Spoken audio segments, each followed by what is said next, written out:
Comedy Kiladi ಖ್ಯಾತಿಯ ರಾಕೇಶ್ ಪೂಜಾರಿ ಇಹಲೋಕ ತ್ಯಜಿಸಿದ್ದಾರೆ. ಉಡುಪಿ ಮೂಲದ ಜನಪ್ರಿಯ ಕಲಾವಿದ ಕಿರುತೆರೆ ಸಿನಿಮಾ ಲಭ್ಯ ಲೋಕದಲ್ಲಿ ಅಪಾರ ಖ್ಯಾತಿ ಗಳಿಸಿದ್ದ 33 ವರ್ಷದ ರಾಕೇಶ್ ಪೂಜಾರಿ ಸೋಮವಾರ ಅಂದರೆ ಮೇ 12ರ ರಾತ್ರಿ ನಿಧನರಾಗಿದ್ದಾರೆ ಎಂದು ತಿಳಿದು ಬಂದಿದೆ. ಮೂಲಗಳ ಪ್ರಕಾರ ಅವರ ಉಡುಪಿಯ ಕಾರ್ಕಳದಲ್ಲಿ ಖಾಸಗಿ ಕಾರ್ಯಕ್ರಮದಲ್ಲಿ ಪಾಲ್ಗೊಂಡಿದ್ದರು. ಸ್ನೇಹಿತರ ಜೊತೆ ಇದ್ದಾಗಲೇ ಅವರಿಗೆ ಹಠಾತ್ ಹೃದಯಾಘಾತವಾಗಿದೆ. ಕೂಡಲೇ ಅವರನ್ನು ಆಸ್ಪತ್ರೆಗೆ ದಾಖಲು ಮಾಡಲಾಗಿದೆ. ಆದರೆ ಚಿಕಿತ್ಸೆ ಫಲಿಸದೆ ಅವರು ನಿಧನರಾಗಿದ್ದಾರೆ ಎಂದು ತಿಳಿದು ಬಂದಿದೆ.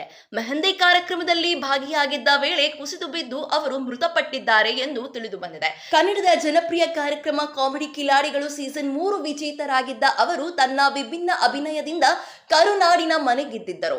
ಕಾಮಿಡಿ ಕಿಲಾಡಿ ಶೋನಲ್ಲಿ ಅವರಿಗೆ ಅಪಾರ ಜನಪ್ರಿಯತೆ ಸಿಕ್ಕಿತು. ರಾಕೇಶ್ ಅವರು ತಮ್ಮ ನಟನಾ ಪಯಣ ಆರಂಭಿಸಿದ್ದು ಚೈತನ್ಯ ಕಲಾವಿದರು ನಾಟಕ ತಂಡದ ಮೂಲಕ. ಬಳಿಕ 2014ರಲ್ಲಿ ಖಾಸಗಿ ಚಾನೆಲ್ನಲ್ಲಿ ಕಡ್ಲಿ ಬಜೀಲ್ ಎಂಬ ತುಳು ರಿಯಾಲಿಟಿ ಶೋ ಮೂಲಕ ಅನೇಕ ಜನರ ಮನ ಗೆದ್ದಿದ್ದರು. ನಂತರ ಹಲವು ಸಿನಿಮಾಗಳಿಗೆ ಆಡಿಷನ್ ನೀಡಿದರು. ಸುಮಾರು 150 ಆಡಿಷನ್ ನೀಡಿದ್ದ ರಾಕೇಶ್ ಪೂಜಾರಿ 2018ರಲ್ಲಿ ಜಿ ಕನ್ನಡ ಕಾಮಿಡಿ ಕಿಲಾಡಿಗಳು ಸೀಸನ್ 2 ಶೋಗೆ ಸೆಲೆಕ್ಟ್ ಆಗಿದ್ದರು.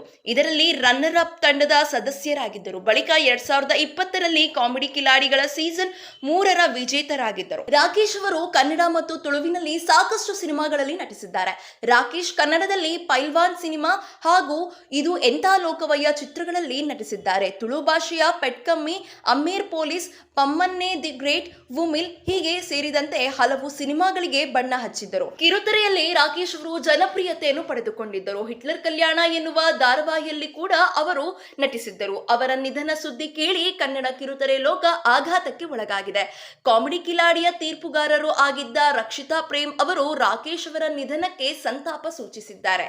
ನಗುಮುಖದ ರಾಕೇಶ್, ಮೃದು ಸ್ವಭಾವದ ವ್ಯಕ್ತಿತ್ವ ನಿನ್ನದು, ಮಿಸ್ ಯು ಮಗನೇ ಎಂದು ಸ್ಟೋರಿ ಹಂಚಿಕೊಂಡಿದ್ದಾರೆ. ರಿಷಬ್ ಶೆಟ್ಟಿ ಅವರ ಕಾಂತಾರ ಪಾರ್ಟ್ 1 ನಲ್ಲಿಯ ಶೂಟಿಂಗ್ ನಲ್ಲಿ ಅವರು ಇತ್ತೀಚೆಗೆ ಭಾಗಿಯಾಗಿದ್ದರು. ಇದೇ ರೀತಿಯ ಸಿನಿ ಅಪ್ಡೇಟ್ಸ್ಗಾಗಿ ಈ ಕೂಡಲೇ ನಮ್ಮ ಚಾನೆಲ್ನ ಸಬ್ಸ್ಕ್ರೈಬ್ ಮಾಡಿ, ಹಾಗೆ ಪಕ್ಕದಲ್ಲಿ ಕಾಣುವಂತಹ ಬೆಲ್ ಐಕನ್ನ ಕ್ಲಿಕ್ ಮಾಡಿ.